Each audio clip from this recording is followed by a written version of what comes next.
Bem, pessoal, boa tarde. Hoje a gente começa o nosso terceiro dia de eventos, né, da Semana de Humanidades, e vai ser um pouco diferente, porque vai ser a partir, né, da Bienal, com os nossos professores de artes que estão lá, a Paula Ariane e o Pedro Leão. Então, o Regis vai falar um pouquinho para vocês. Sejam muito bem-vindos. Pode ir, Regis. Então, pessoal, a gente vai fazer essa experiência, né?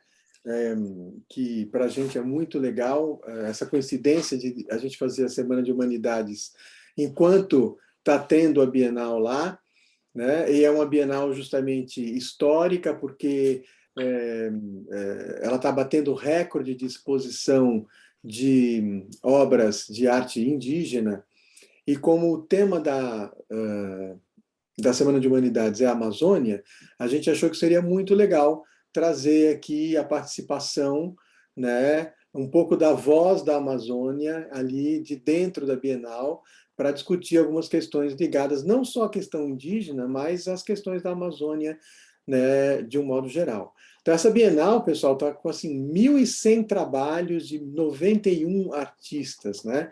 Está completando 70 anos, né? E justamente nesse aniversário especial, com essa comemoração, né? Em relação, quer dizer, com essa homenagem, né? À cultura indígena, à arte indígena, batendo recorde aí, né? Então vamos passar lá para a Bienal. O professor Pedro Leão, a professora Paula Ariane estão lá, né? Eu estaria lá também, mas por questões técnicas, assim, por segurança, né? Caso aconteça algum problema técnico, eu conduzo o evento por aqui, né? Então, vamos lá, deixa eu passar, soltar, abrir o... Ah, você que tem que abrir, Márcia? Aberto. Tudo bem. Então, boa tarde, queridos alunos, professores, demais convidados que estão hoje nesse nosso evento. É legal a gente conversar um pouquinho, primeiro, por que a gente propôs essa atividade da visita à Bienal, de uma transmissão aqui direto à Bienal dentro da Semana de Humanidades, que trata da Amazônia. Essa Bienal está com uma característica muito especial, muito disruptiva, né? Porque ela trouxe diversos artistas contemporâneos indígenas.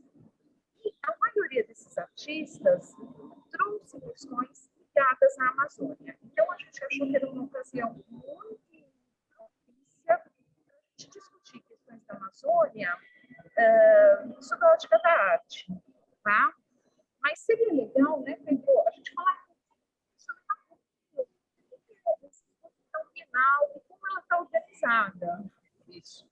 Paula e Pedro, posso pedir só uma coisinha para vocês? Vocês podem falar um pouquinho mais alto, porque como vocês já estão de máscara e distante do celular, então, se vocês puderem falar um pouquinho mais alto, tudo bem que vão passar olhando para vocês, mas faz parte. Aí a gente agradece, para a gente poder ouvi-los melhor, por favor.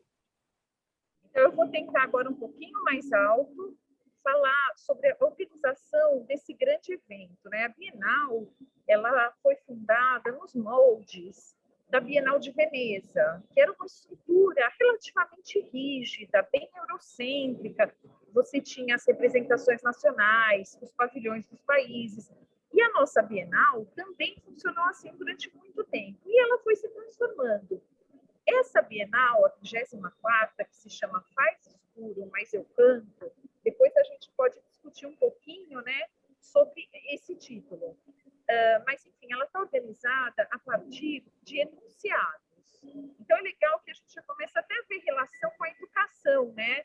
O ambiente escolar, ele tem muitos enunciados, né? A gente sempre trabalha com enunciados na escola. Mas o que são os enunciados da Bienal? Ó, Ronde, mostra aqui.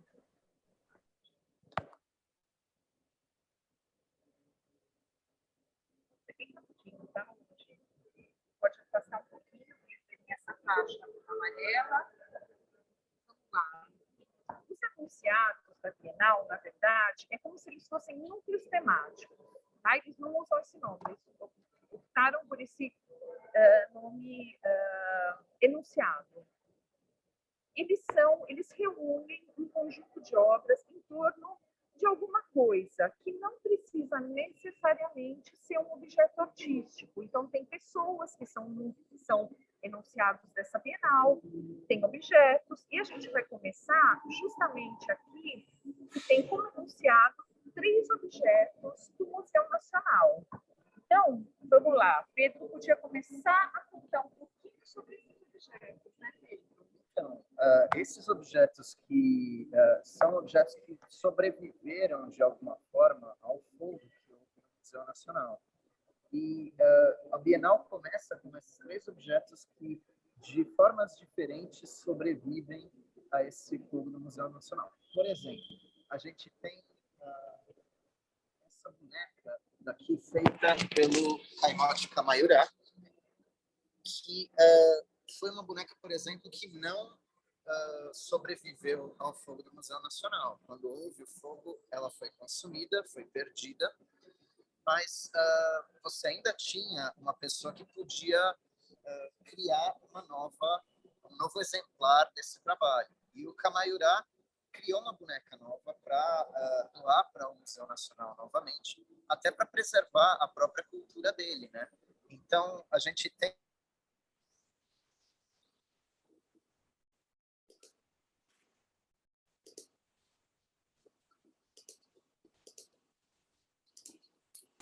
Travou, né? Sim, travou. Será que o pessoal consegue ouvir do meu? Deixa eu ver. Agora está voltando. Voltou.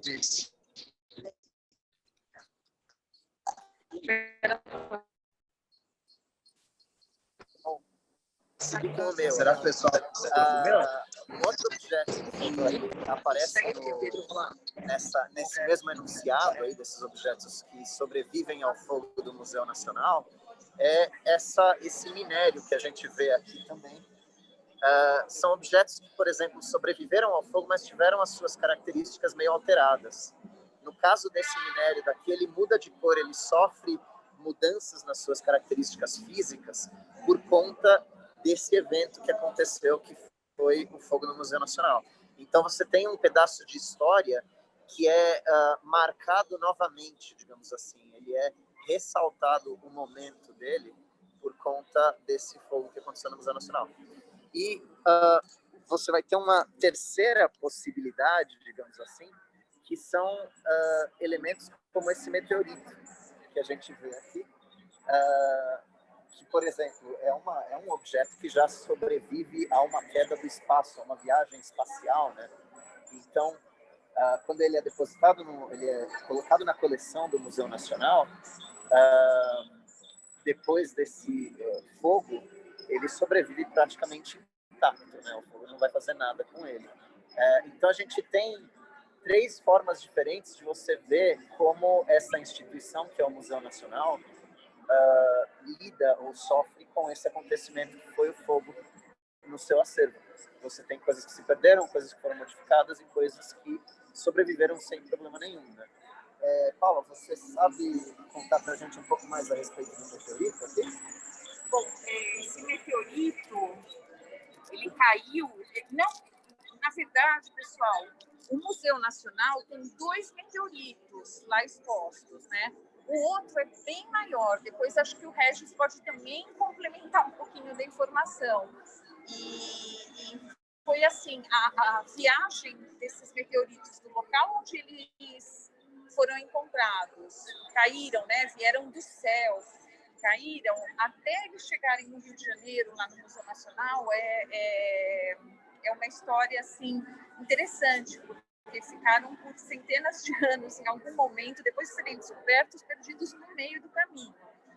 Mas o que eu queria mostrar também para vocês, se o Pedro afastar aqui um pouquinho,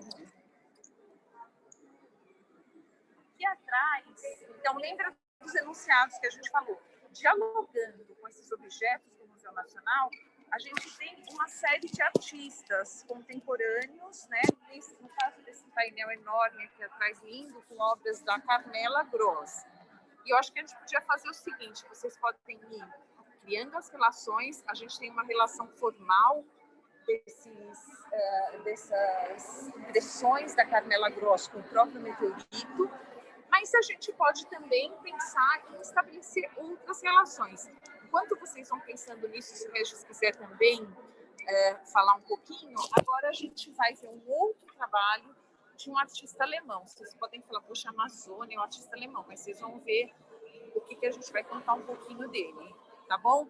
Regis quer falar um pouquinho sobre o meteorito, Carmela Gross, a gente vai para lá. Vou falando até vocês chegarem lá em cima. Agora eu vou com você, né? Vou compartilhar.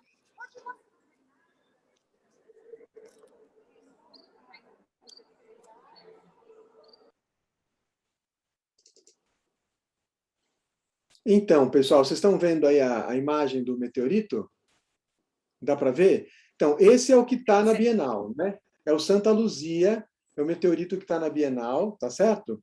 É um dos 2 grandes meteoritos que estão lá no Museu Nacional, né? E o outro é o Bendegó, que resistiu ao incêndio lá do Museu Nacional, né? Aquele horror que aconteceu. Bom, ele já tinha resistido a uma viagem espacial, né? Aquele incêndio para ele não foi brincadeira, né? Agora, o que isso tudo tem a ver com a Amazônia? O que isso tudo tem a ver com os índios, né? A Paula vai mostrar para vocês. Olha essa representação aqui, ó. Indígena, alienígena. Existem representações indígenas sobre, né, essa pedra que caiu do céu, né? E é interessante as brigas que ficam, né, querendo saber, bom, essa pedra pertence a quem? Pertence à ciência, pertence ao Brasil, pertence aos índios, aquela pedra para os índios é indígena, né? E essa é uma questão que diz respeito ao problema dos índios, porque os índios, afinal de contas, né, eles são brasileiros, não são brasileiros, né? Os índios caíram do céu, de onde vieram os índios, né? Como é que fica essa relação de apropriação de objetos, de cultura, né? Como é que a gente pode pensar isso em relação ao processo de colonização e assim por diante? Então, deixa eu interromper o compartilhamento, que eles já chegaram ali do lado, para ver como que os índios olharam para essa pedra que está lá no Museu Nacional.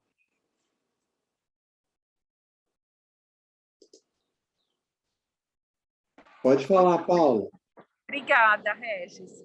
Bom, a gente vai falar de um artista, pessoal, chamado Lothar Baumgarten. Lothar, ele começou a se interessar por questões de povos nativos, porque o pai dele era antropólogo, né? E aí ele começa a pesquisar e começa a ficar um pouco incomodado com a maneira com que os objetos dessas culturas todas são expostos, né? Vocês lembram que a gente falou logo no comecinho do formato da Bienal, esse formato super europeu, né? E esses objetos dessas culturas tão importantes, eles são apresentados, na maioria das vezes, nesse formato europeu, do colonizador, em vitrines, muitas vezes usando termos que até diminuem ou depreciam a qualidade desse trabalho. O Lothar vem para o Brasil, trabalha na fronteira entre o Brasil e a Venezuela, com diversos povos indígenas, e ele começa a fazer trabalhos expondo essa cultura de uma forma completamente diferente. Às vezes, coloca objetos junto, mas às vezes ele pinta, o Ron vai mostrar um pouquinho para vocês, nesse caso, o nome de diversas etnias que ele conheceu e encontrou aqui no Brasil. Tem aí o Mororo, né? Mais ali para baixo, estão me vendo agora, né? Aqui vocês têm Chavante, Arecunha, Toba. Ele expôs esse trabalho também dessa forma, com objetos junto com essas palavras, né? Então, é uma forma diferente de apresentar uma cultura, de trazer a discussão, de colocar luz numa outra cultura de uma forma diferente daquela em vitrinezinhas, né? Que tem uma tradição, pessoal, renascimento dos gabinetes de curiosidades que colocavam objetos dessas culturas ao lado de uma catalogação biológica de insetos, de plantas, não é? Como se esses povos tivessem fossem objetos de curiosidade, né? Porque a origem é justamente gabinetes de curiosidade. Então, ele rompe com isso. E a gente vai ver o que isso acabou gerando na arte contemporânea, certo? Agora a gente vai passar para o Pedro e vai ver um pouquinho, a gente vai ver o Abel Gonzalez, né? Pedro está preparado? Já chegou lá? Porque a gente tem que andar 3 andares. Cheguei. Então, eu estou aqui no 3º andar da Bienal, bem no centro do pavilhão, e eu estou num corredor aqui que tem trabalho de um artista chamado Abel Rodrigues. Ele é conhecido também como Dom Abel. E o Dom Abel, ele é... Pedro, fala mais alto, Pedro. Peraí, deixa eu ver se eu... Aí ficou melhor. assim? Isso, perfeito. Perfeito. Peraí, deixa eu só ajustar aqui algumas coisas. Achei, melhorou? Sim, tá ótimo. Tá ótimo. Beleza. Então, eu tô aqui no 3º andar, no meio do pavilhão, e eu tô num corredor que tem esses trabalhos do Abel Rodrigues, que é conhecido também como Dom Abel. E o Dom Abel, ele é o que é chamado de sabedor do povo Nonuia, que é um povo da Amazônia colombiana, da parte da Colômbia da Amazônia, né? Isso me chamou uma atenção no início, até porque, por questões pessoais, assim, eu morei na Colômbia, não na Amazônia colombiana, né? Eu morei em Bogotá, na capital, quando eu era muito criança. E a cultura indígena deles é maravilhosa. O Dom Abel, ele é esse sabedor do povo Nonuia. Um sabedor é basicamente a pessoa que é encarregada de guardar os saberes do povo. E no caso dele, ele era um sabedor muito específico, que era chamado de nomeador de plantas. Então, ele era o responsável por estudar e catalogar e transmitir o conhecimento sobre a botânica em geral, as espécies de plantas e as relações que elas tinham tanto com a própria floresta como com o povo Nonuia, os rituais, as coisas desse tipo. E esse trabalho que a gente está vendo é ele vai fazer depois que ele já tem assim uns 60 anos de idade, porque ele saiu de Cajuinari, que era uma cidade lá na Amazônia colombiana, e foi para Bogotá, foi para a capital. E ele foi colaborar com uma organização lá em Bogotá que fazia a preservação de conhecimento desses povos da Amazônia. Só que tinha uma questão. O Abel, ele nunca tinha sido alfabetizado no espanhol da Colômbia, né? Em espanhol, olha lá, a Paula chegando. Ele não tinha sido alfabetizado na gramática do espanhol. Ele sabia escrever, mas as regras de gramática em geral não eram suficientes para ele, por exemplo, escrever um livro daquele conhecimento dele. E a forma como ele acha de fazer isso é desenhando. Então ele usa esse desenho, essa pintura dele, lembrando que ele não tem nenhum treinamento formal, ou seja, ele não treinou como pintor, ele foi desenhando da forma dele e com o material que ele tinha disponível. Então também não é uma tinta uma tinta a óleo, aquelas coisas que a gente vê normalmente em pintura europeia, né? Ele achava uma tinta que é meio aquarelada, desenhava em papel e desenhava do jeito dele. E eu acho que tem um lance legal aqui na obra dele. Quer ver? Eu vou até mudar a câmera aqui para a gente poder ver os detalhes. Olha lá. Então, peraí. Então, a pintura dele, vocês vão ver que ela é hiper detalhada. Ele faz folha a folha, galho a galho dessa árvore. E ele coloca, inclusive, nessa árvore outras espécies, que são espécies parasitárias, que sobrevivem nos galhos da árvore. E ele desenha também os frutos dessa árvore caindo no chão e toda a fauna que se alimenta desses frutos. E ele dá, inclusive, o nome de cada um desses animais, para a gente saber o que é cada um deles, esses animais que comem desse fruto. Acho legal a gente perceber, olha só, todos os desenhos que ele faz dessas árvores enormes, ele coloca um machado. Então, eu acho interessante a gente pensar que ele está falando também da presença humana, também de como o homem se nutre, digamos assim, dessa árvore que ele chama de a árvore da abundância. Pedro, tem algumas outras coisas. Oi? Pedro, você me ouve? Então, é o seguinte, pessoal, só como uma dica, se vocês colocarem na visualização tipo alto-falante, ou se clicar no quadradinho do Pedro e marcar a imagem dele, vocês veem a figura dele maior, tá? Só essa observação. Desculpa te interromper, Pedro. Isso. Vai lá. Não, faz bem. Boa dica, aliás, porque daí a gente consegue ver melhor os detalhes do trabalho do Abel, que são fantásticos.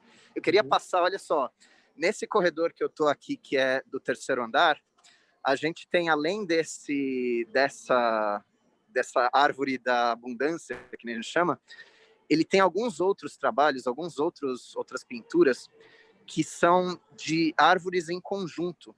Então, ele mostra não só as árvores específicas, mas a relação entre a fauna e a flora, enfim, dessa região onde ele vivia. Eu queria também chamar a atenção para um outro trabalho dele que vai estar do outro lado aqui do corredor. Eu estou passando para o lado de cá, peraí. E eu gosto desses daqui, eu acho bem interessante esses daqui, porque ele vai realmente fazer essa relação entre as árvores e os animais da floresta. E olha o curioso que ele faz quando ele vai desenhar os animais em conjunto com a floresta. Ele tem o cuidado de desenhar folha a folha, sem sobrepor esses animais. Quer dizer, ele está te apresentando isso de uma forma muito clara, para você ver os animais em conjunto com essa floresta. E aqui eu acho que vale a gente falar de um detalhe. Quando você tem um artista que está fazendo isso, eu acho interessante pensar em dois assuntos. Primeiro que a gente está falando de um tipo de arte aqui que ela mais apresenta para você do que representa. Principalmente quando você pega a arte de cunho europeu, aquela arte eurocêntrica, você tem uma questão dessa arte querer representar o mundo.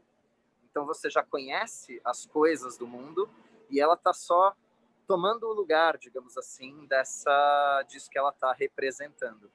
E a brincadeira para esse tipo de arte é representar da forma mais fiel possível. Mas aí tem obras como essa do Dom Abel, e até eu acho de muitos daqueles gravuristas e artistas que vieram com as primeiras missões para a América, que era uma missão diferente. Em vez de representar a realidade, eles estavam apresentando para você. Ou seja, eles estavam te mostrando pela primeira vez alguma coisa que você não conhecia, e aí, mais do que ilustrar de uma maneira hiperrealista o negócio, ela precisa te mostrar as características.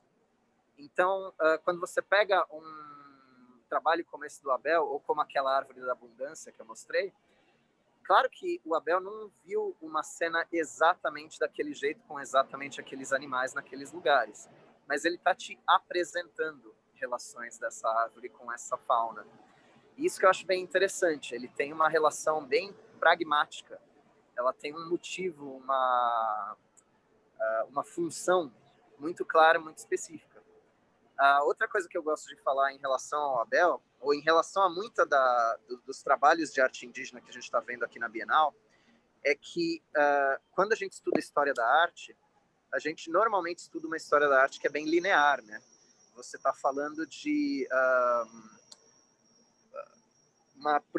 uma sequência de desenvolvimentos aí na forma de se pensar a arte, que vão levar de uma arte que representa o mundo, que nem era a arte renascentista, por exemplo, até uma arte mais abstrata ou conceitual que a gente tem hoje em dia.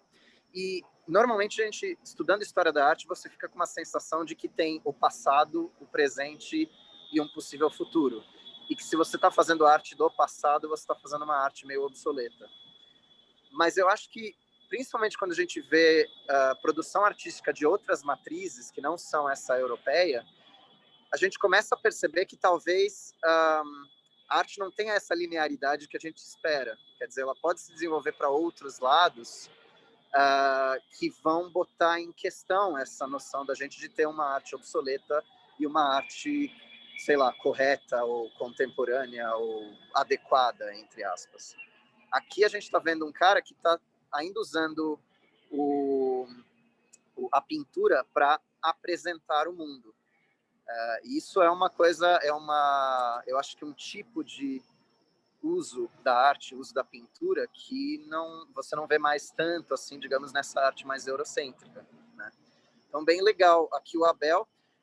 Eu vou passar agora, daqui a pouquinho, para a Paula, que também vai falar para a gente de uma artista que está apresentando a cultura dela, que é a Dayara Tucano.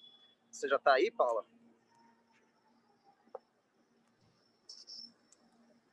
Bem, Pedro, obrigada. Agora a gente está aqui, a gente vai falar um pouquinho da obra de uma artista chamada Dayara Tucano. Né? Eu quero falar, antes de falar dela, eu quero falar um pouquinho desse espaço. A primeira coisa que a gente está vendo aqui, eu estou aqui na frente de uma obra de arte plumária, né?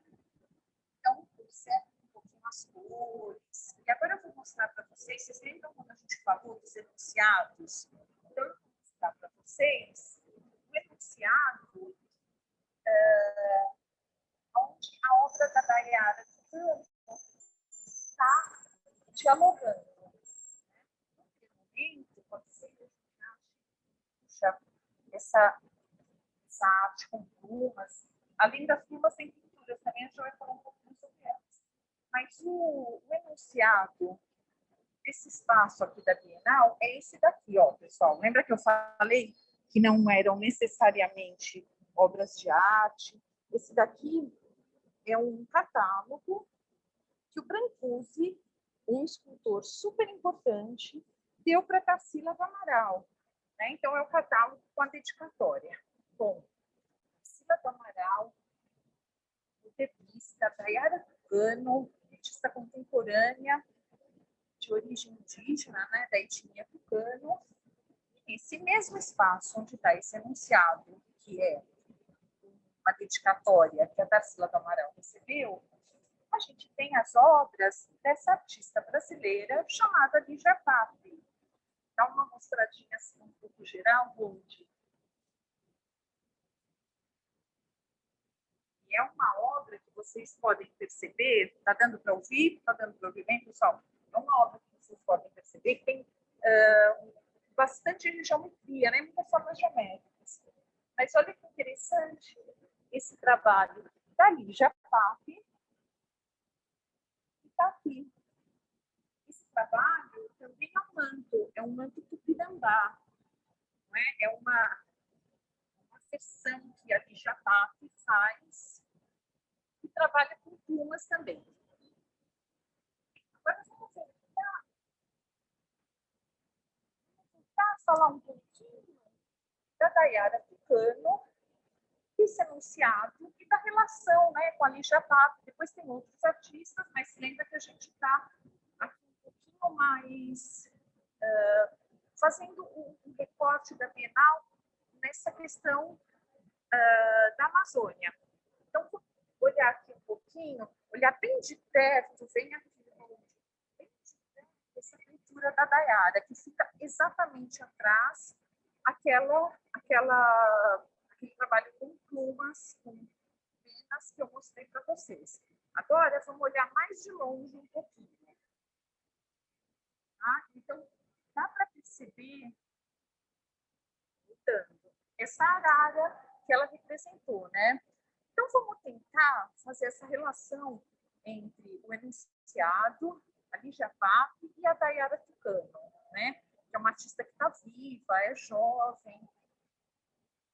A Tarsila do Amaral é uma artista do modernismo, né? E aí, esse enunciado traz para esse espaço questões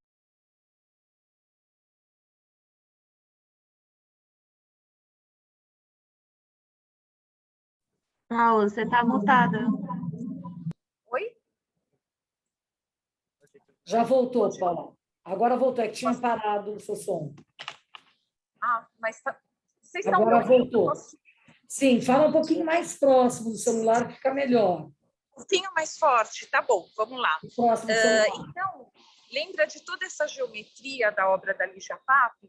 Então, é um movimento concreto e neoconcreto que surge a partir da Semana de Arte Moderna. E quando a gente viu se aproximando das pinturas da Dayara Tucano, vocês viram linhas, formas geométricas, né? Essas formas geométricas que aparecem sobre essa arara pintada ou arara sobre as formas, né? A gente olha, que a gente acha que a geometria está por cima ou que a arte representada está por cima, mas no fundo, aqui nesse espaço, vamos dar uma giradinha, onde são 4 aves representadas nesse espaço.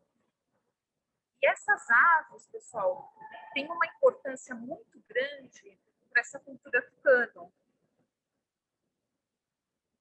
Essas aves, elas são protetoras da Terra em relação à radiação solar. Né? Então, essas aves protegem as terras férteis onde os tucanos podem fazer a sua plantação. Então, vocês têm a arara, a águia, o urubu e a garça. Agora, por que será que a Dayara Tucano trabalhou com essas formas meio geométricas? E agora eu vou lembrar um pouquinho do 6º ano, quando a gente estava estudando matrizes culturais brasileiras, que a gente mostrou para eles, a gente falou um pouquinho sobre alguns mitos da Amazônia, e a gente mostrou para eles justamente essa cultura tucano. Esse objeto que vocês veem ao centro desse espaço, onde estão as 4 pinturas da Dayara Tucano, é justamente um banco tucano. E dá para vocês perceberem como se grafismo, esses padrões que os tucanos usam nos objetos deles são padrões bastante geométricos, muito parecidos com as formas que os artistas concretos e não concretos trabalham, né? Então, há aí uma integração, há uma comunicação entre essas obras todas.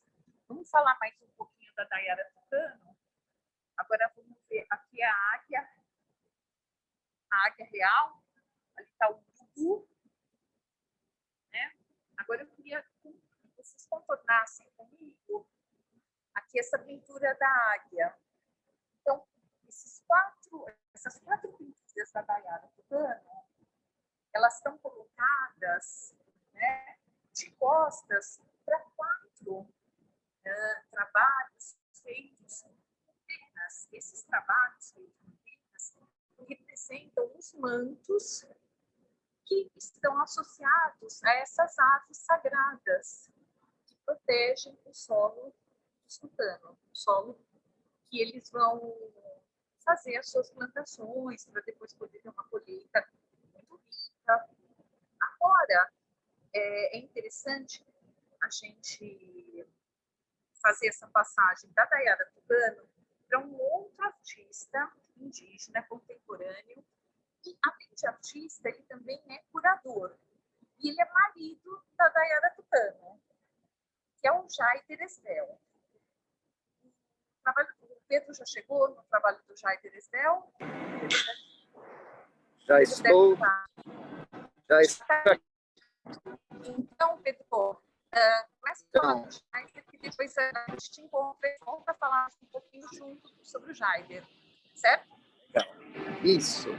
Então, eu estou aqui do lado de um dos trabalhos do Jaider Esbel. Ele tem 2 lugares na Bienal, eu já vi 2 lugares com trabalhos dele. Um dos trabalhos que é muito legal dele é um trabalho que tem que é um trabalho de pintura. Eu acho que quando a gente veio na primeira vez, o Regis deu uma falada a respeito desse trabalho. Eu achei ele muito interessante. E a gente viu também esse outro trabalho daqui.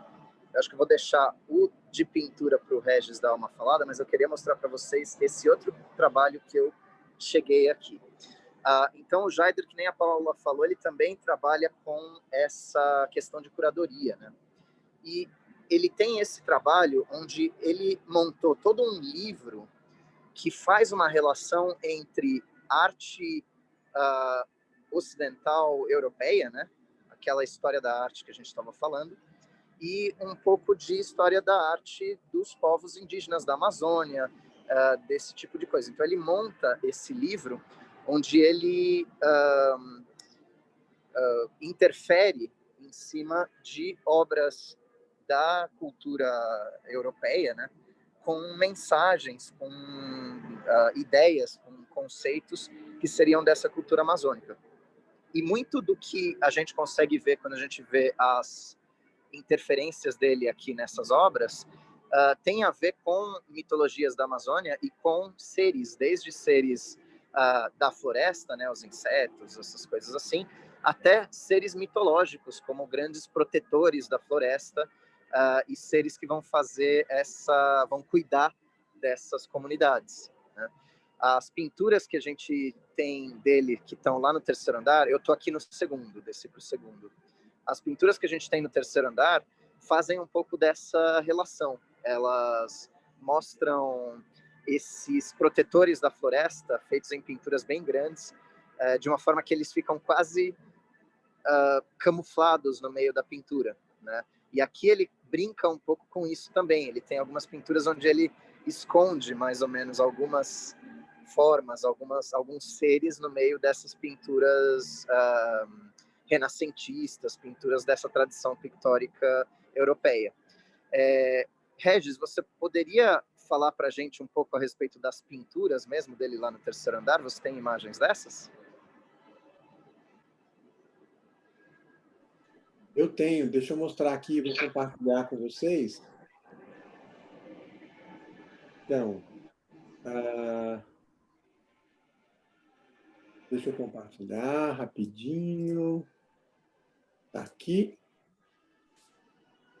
Então, essas pinturas dizem respeito a uma série que o Jaider Esbel fez especificamente para a Bienal. São 11 telas que ele pintou, especificamente para a Bienal, né?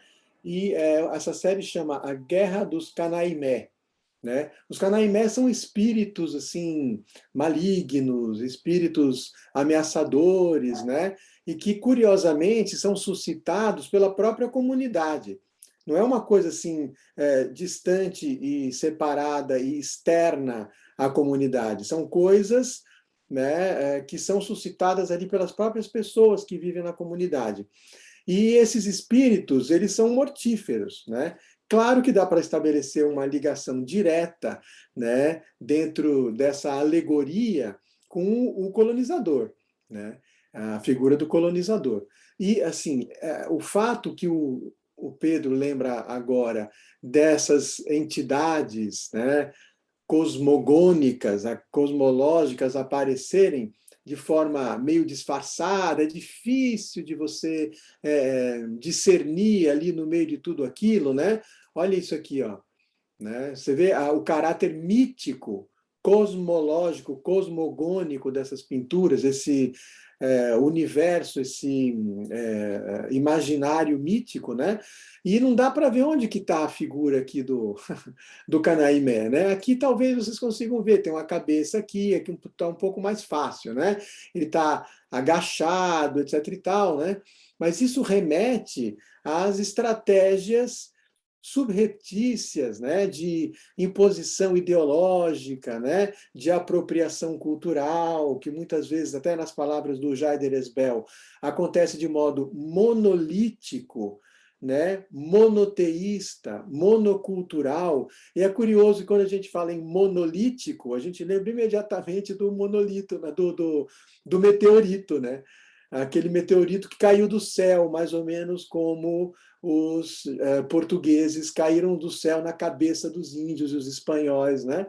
Então, essas criaturas horrorosas, né, elas fazem parte desse imaginário indígena e, bom, as flechadas que as caravelas receberam, elas são só a resposta, né, que os índios puderam dar naquela ocasião, né, a essas entidades ameaçadoras que vêm, sabe-se lá de onde, que caem do céu pegando fogo, né? Aqui, por exemplo, onde que está o Canaimé? Né? Você tem aqui um sapo gigante desenhado com esse contorno verde aqui, né? Que assim. E é interessante isso, viu, Pedro? Porque relaciona com o que você mostrou do Abel Rodrigues, né? Essa ideia de não representar ou apresentar uma figura isolada, mas sempre uma figura em relação, né? Isso é muito forte no índio. O índio ele não se vê como talvez o homem branco possa se ver às vezes, né, como algo isolado ou separado cartesianamente da natureza. O índio ele está inserido na natureza, ele se confunde com a natureza. E todas essas entidades, seja para o bem, seja para o mal, elas enriquecem essas relações todas, né? E que coisa linda que é a arte, quer dizer, se eu penso na relação do homem com a natureza, que jeito privilegiado que existe do homem se relacionar com a natureza, né? Se não pela arte. E que jeito incrível que o homem índio se relaciona com a natureza e que tem muito a nos ensinar, né? A arte é uma relação especial do homem com a natureza, né? E é interessante, só para parar de falar, porque se deixar eu não paro, quando o Pedro lembra da diferença entre apresentar e representar, esse modo de apresentar algo novo e que não tenha, talvez, vínculo com uma tradição, é paradoxal na cultura indígena, porque ele sempre se transforma, ele sempre trabalha com a memória. Portanto, aquilo que vem de trás é sempre reapresentado, representado, mas também apresentado. E aí eu termino dizendo que apresentar algo novo, sem história, sem memória, pode ser útil tanto ao dominador quanto ao dominado. Aí eu me lembro do 1984, do Orwell, né? Onde o pessoal simplesmente apagava e reescrevia a história. Os índios também têm que reescrever a história, né? A história é sempre construção, né? E eles têm que fazer parte dessa construção. E essa Bienal está trabalhando forte, né, nesse sentido, né? Volta aí, Pedro, deixa eu interromper o compartilhamento, senão eu não paro de falar.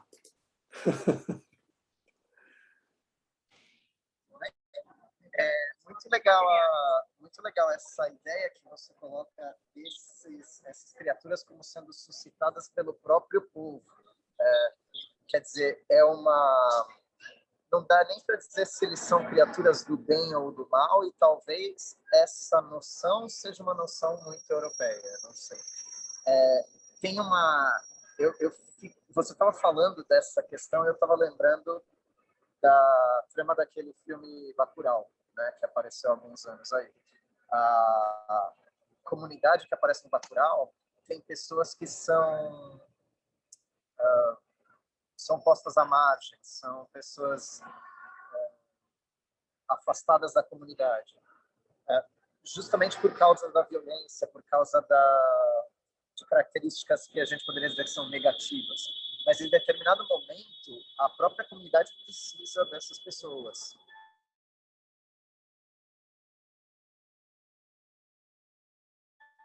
E a partir daí, elas se separem dessa. Então tem uma questão que eu acho que tem a ver com essas criaturas que a gente está vendo nas pinturas do Jair Israel, que me lembram muito essas personalidades aí do Bacurau, do meio do filme.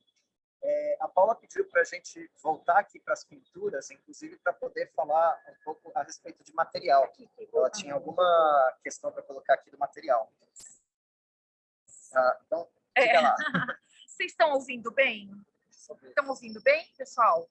porque entrou uma Sim, interrupçãozinha. sim. Estão ouvindo? Então tá Estou jóia. ouvindo bem. Eu queria... essa questão do material é muito legal, porque ela vai fazer uma relação com a próxima artista que a gente vai ver, que é a Ximena. Então, se o Ron quer se aproximar bastante, né, aqui dessa pintura...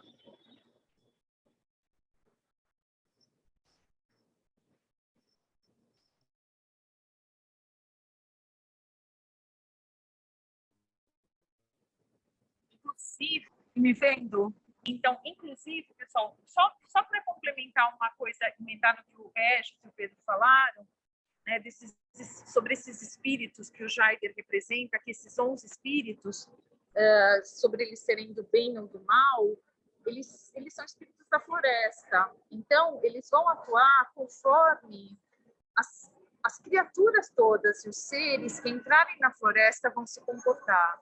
Então, se eles precisarem se transformar em seres do mal para proteger a floresta daquelas pessoas que vão fazer mal à floresta, eles vão fazer isso, né?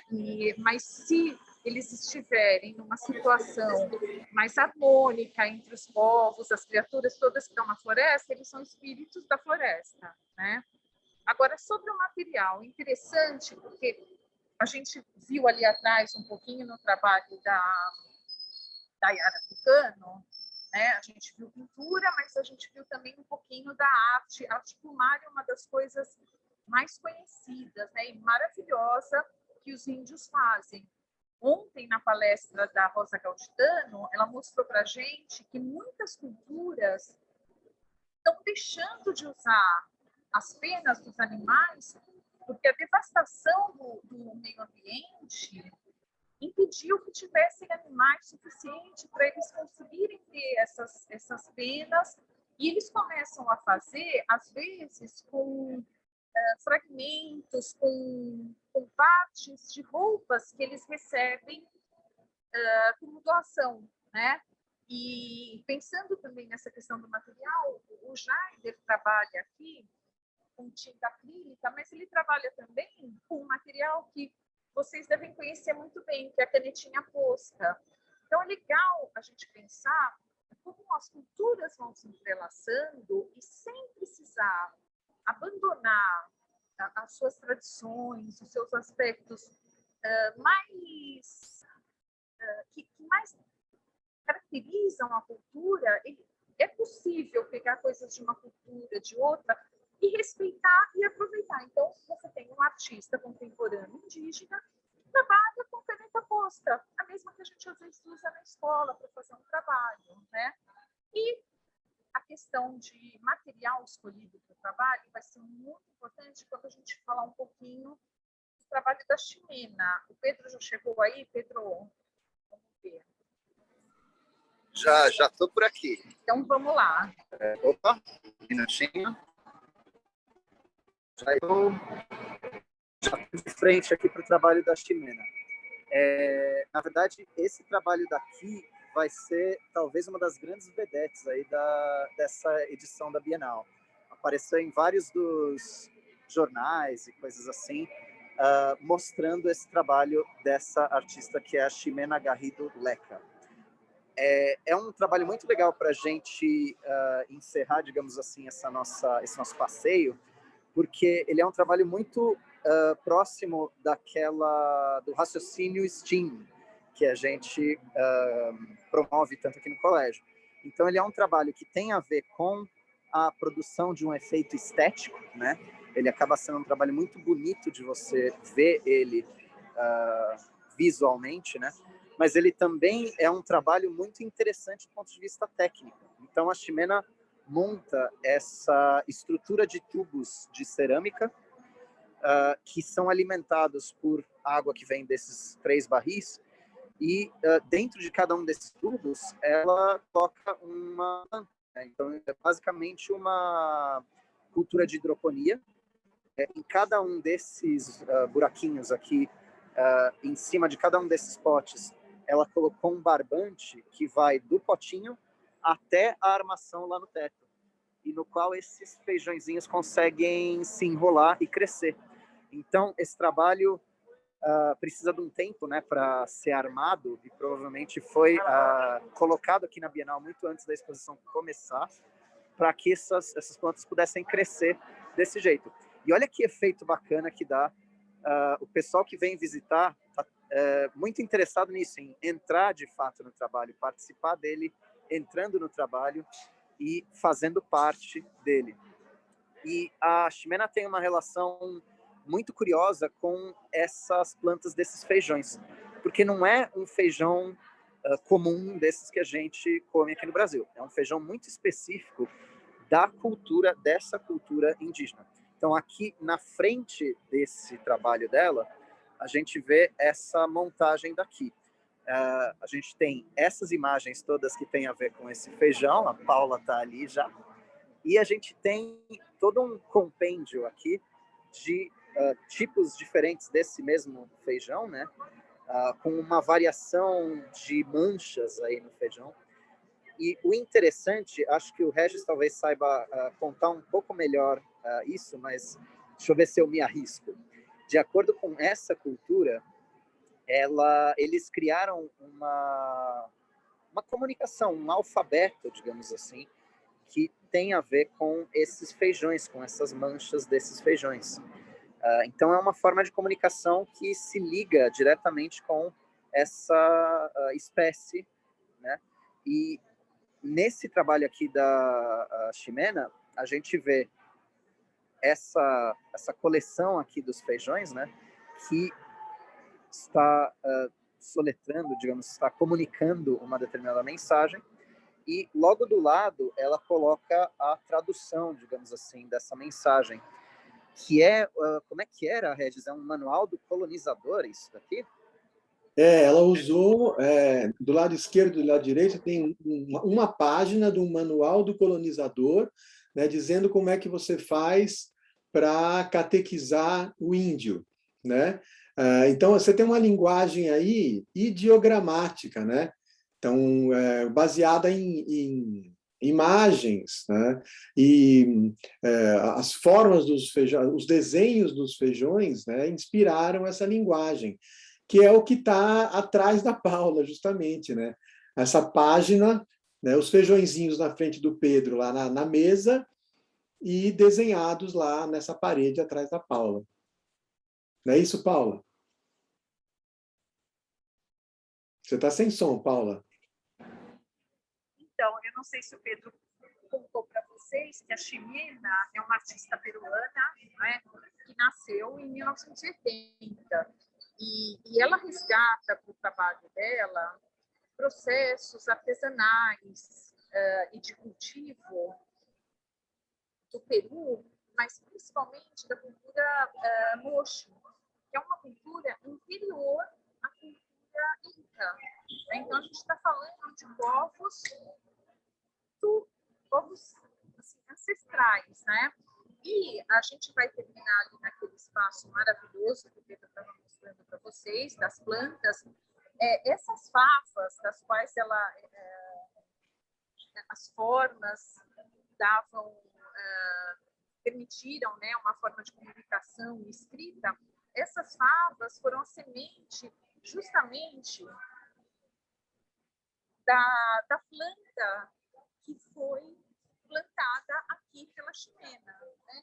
Então, a gente sabe também de como o sistema de irrigação, como a cultura inca já tinha um conhecimento muito legal, e ela vai trabalhar, né? Então, essa plantinha que está subindo aqui, ela é aquela mesma fafa que a gente viu pintada na parede, que o Pedro mostrou para vocês ali na mesa, e ela está plantada num sistema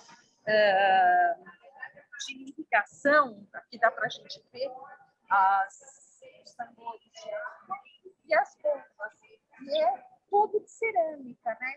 Isso daí, pessoal, são canos, eu acho que os nossos talvez não conheçam. Vamos terminar nós três sentadinhos aqui, né, nesse espaço maravilhoso. Talvez os alunos não conheçam esse tipo de cano.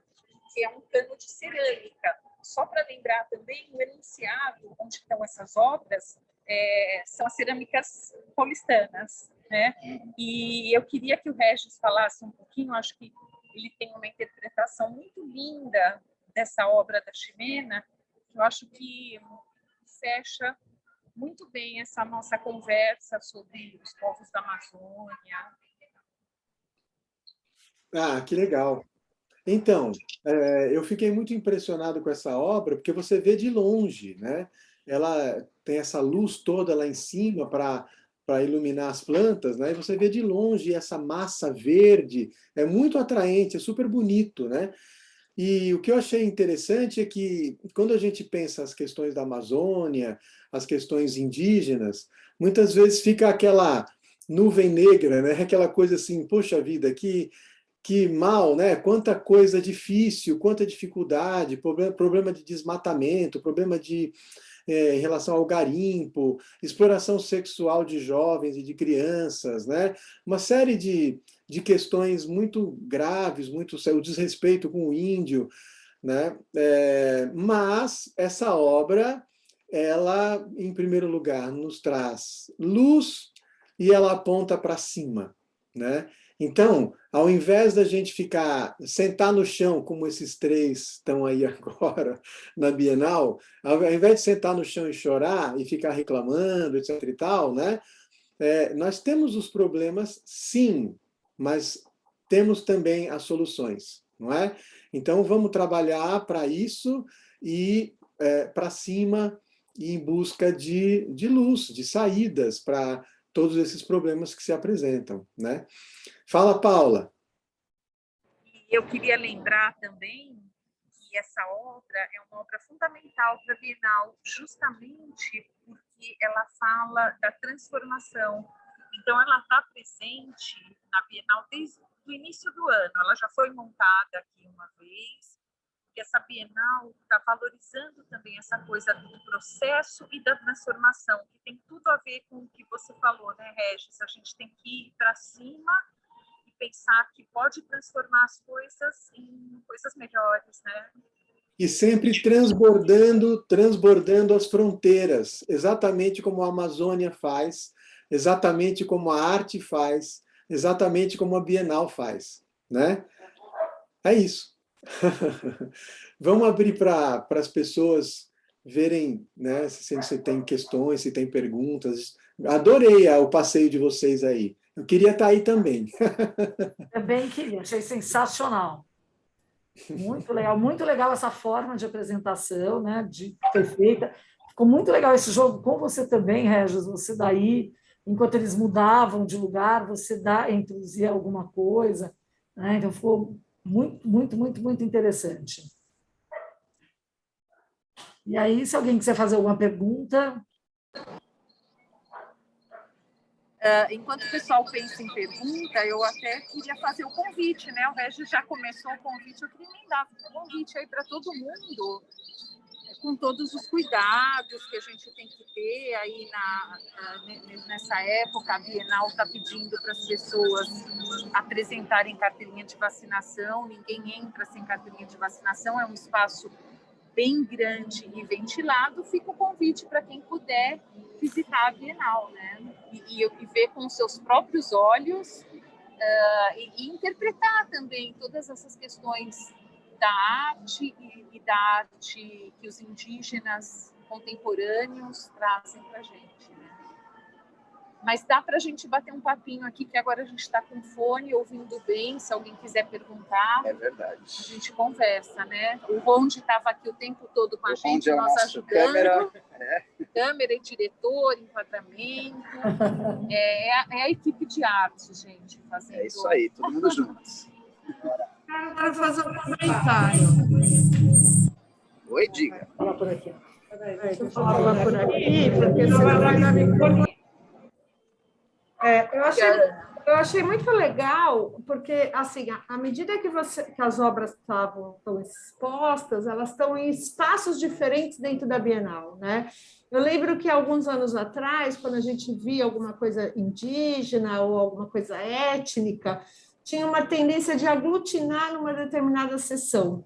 né? E aí, eu acho que essa própria disposição da arte dentro do prédio da Bienal, ela remete para essa mistura e essa brasilidade, né? É como se, para tratar da questão indígena, nós estamos falando de um todo, e ela não está desmembrada desse todo, ela está miscigenada com esse todo, né? Ela permeia esse todo. Então, eu achei bacana, e eu acho que isso sinaliza para a sua última fala, Regis, né? Dessa questão do multi-olhar, da multidisciplinaridade, que é a nossa Semana de Humanidades também, né? Essa visão de áreas diferentes, disciplinas diferentes sobre algumas questões. Então, me surpreendeu isso. Eu lembro que, alguns anos atrás, quando, por exemplo, ia ver o trabalho da Nise Silveira, parece que ficava uma coisa meio compartimentada, né? E dessa vez, não. O espaço da Bienal está lidando com diferentes olhares, com diferentes artistas, seja ele indígena, seja ele negro, ou seja, isso se mistura, né? Que é o olhar que a gente tem que ter para essas questões, né? Não em separado da nossa realidade, mas fazendo parte da nossa realidade. E é uma questão importante para os índios, né? Como estabelecer as fronteiras, né? Que fronteiras são essas, né? Tem a fronteira homem-homem, tá certo? Que coloca justamente a questão sobre qual é a natureza do homem, né? Essa natureza é violenta ou não? Nós somos um animal político, como que é o Aristóteles, mas a gente exerce essa política como, né? Eu sou mais um entre outros animais ou eu sou um animal especial, né? Isso me dá o direito de tratar o mundo e a Amazônia como se fosse o quintal da minha casa? Se me dá o direito, eu tenho que tomar conta da casa ou eu tenho que destruir esse quintal, né? Então, faz a gente pensar, justamente para usar como critérios de classificação e reorganização de espaços, né? Naquilo que são os não lugares, né, da exclusão que acabam produzindo os não seres, né? Aqueles que são totalmente eliminados e descartados, né? Então, a questão da identidade é importante aí. E essa identidade, ela é o quê? Ela é individual ou ela é coletiva, né?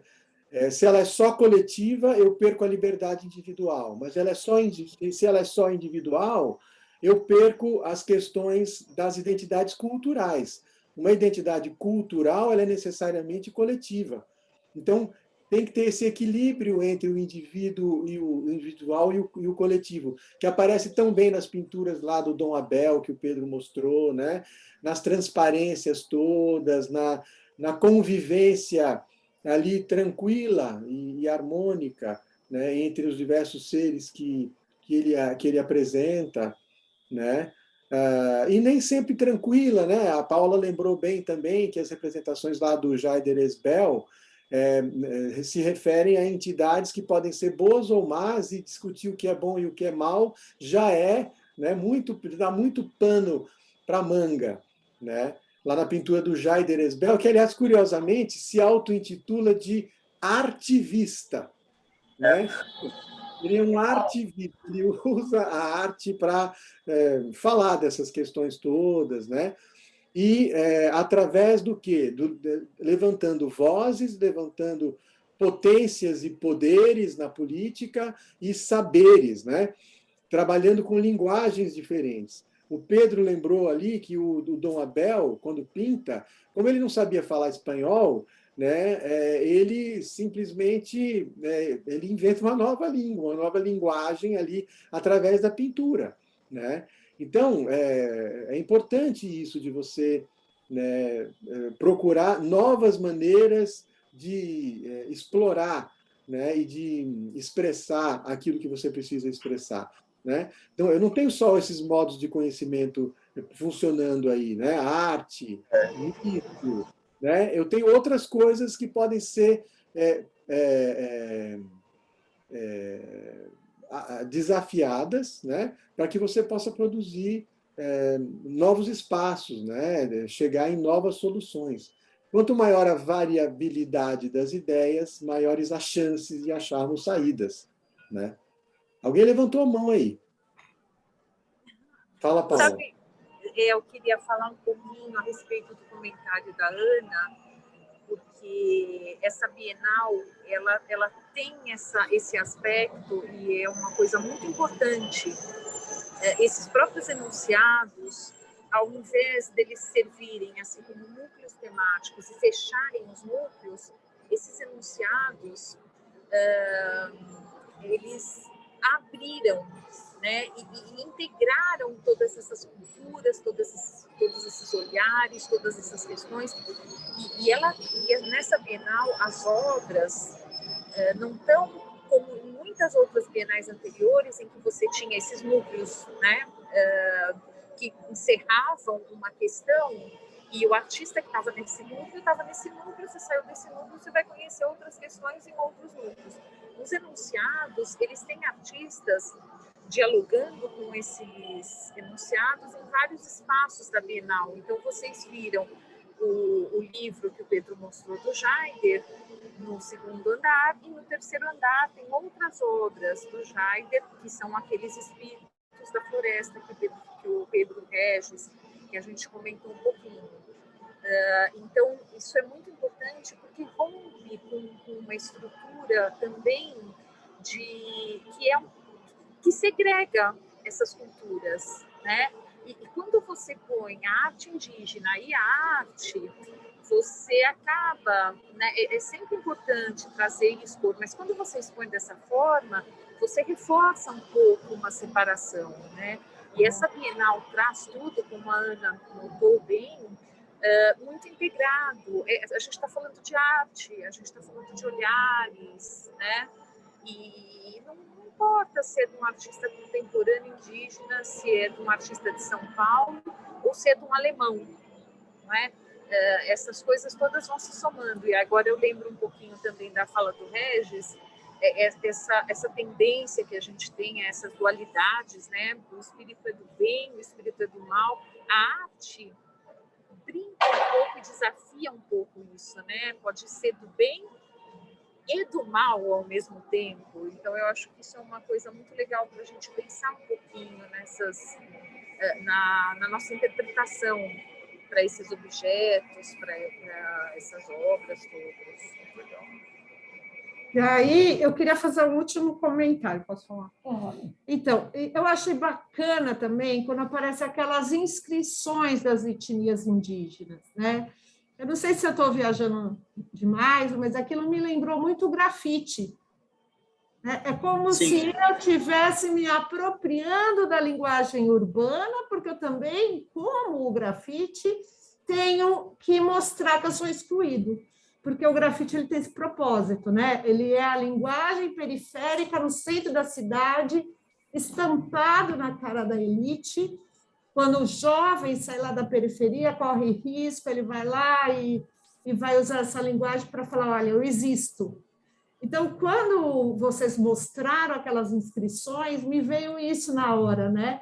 É como se eu sou um indígena, mas eu também posso me apropriar de tudo quanto é jeito para marcar e para me expressar artisticamente, né? Não sei se eu fiz uma interpretação muito viajandona, mas essa ligação...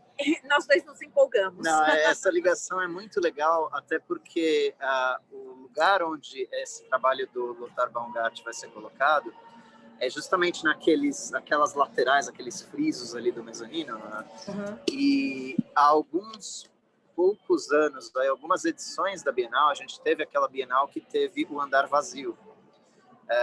O segundo andar da Bienal ficou vazio e houve uma situação muito específica onde um grupo de pichadores, né, grafiteiros, aliás, existe essa diferenciação, tá, entre a pichação e o grafite, mas eles invadem esse segundo andar porque justamente a Bienal tinha um discurso deste ser um espaço público. Então, que o público podia vir e se apropriar dessa coisa. E o público veio e se apropriou. Então, esse pessoal veio, invadiu esse segundo lugar e pichou o andar inteiro. Então, com certeza, nos traz essa ligação com essa ação. Eu acho interessante a Ana colocar dessa forma, porque tem uma coisa que é, digamos assim, diferente, mais parecida nessa ação do Baumgart, porque o que ele está escrevendo são nomes de etnias indígenas. A pichação, da forma como a gente conhece em São Paulo, ela eu imagino, não sei se eu falo muita besteira nesse sentido, mas ela tem um caráter muito individual. Você vai lá colocar o seu nome. E o que está sendo colocado ali na parede é o nome de uma etnia inteira. Mas é, sim, de fato, um jeito de você reafirmar, que nem essas pessoas que fazem o grafite, reafirmar esse eu existo, eu estou aqui, olhe para mim. Então, achei muito legal essa ligação. Eu não tinha pensado muito legal nessa mesmo. ligação. Uhum. Exato, porque a origem do grafite está na pichação, né? Então, essas pichações começaram na década de 50, 60, quase ao mesmo tempo na Europa, nos Estados Unidos, mas principalmente nos Estados Unidos, nos bairros que eram também guetos, e os negros, muito discriminados lá, eles começavam a pichar o seu próprio nome e, às vezes, o endereço. Então, era uma afirmação da sua existência. Então, é uma leitura também muito legal. Você grava ali numa superfície, numa parede, que não é mais uma vitrine, não é uma tela, você deixa registrado, eu existo, eu tenho importância, eu também ocupo esse espaço. Né? Então, por falar nisso, Paula, e eu vou terminar, né? Eu queria só propor muito rapidamente uma experiência estético-reflexiva. Né? Vocês estão falando aí, e no fundo, não sei se vocês ouvem, tem uma voz que fica falando Freedom! Sim! Vamos fazer silêncio só um segundo para a gente ouvir essa voz gritando lá no fundo? Será que pega o nosso microfone? A gente pode até se aproximar. Abre aí, não precisa, dá para ouvir. Abre o som de vocês.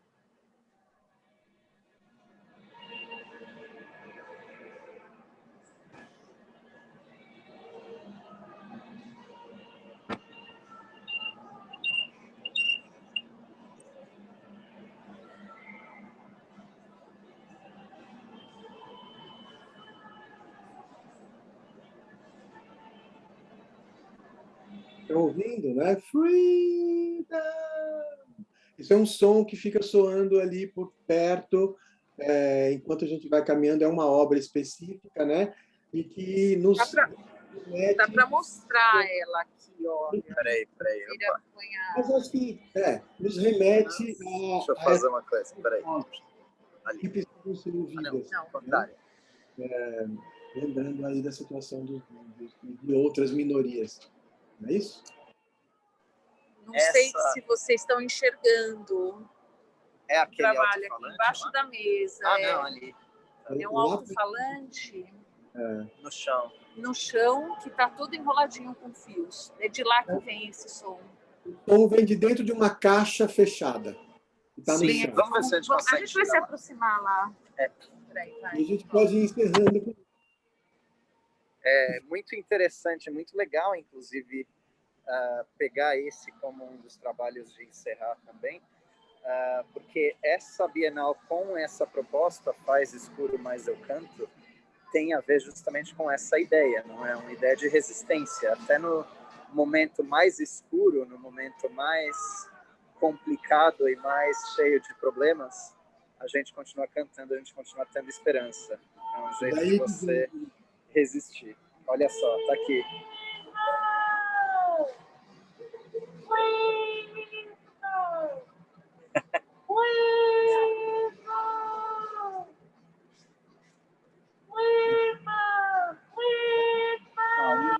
Encerra dessa forma. Muito legal.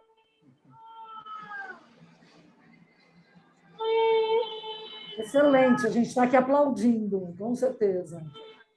Muito legal como esse som carrega pela Bienal inteira. Eu estava no segundo andar e eu estava ouvindo.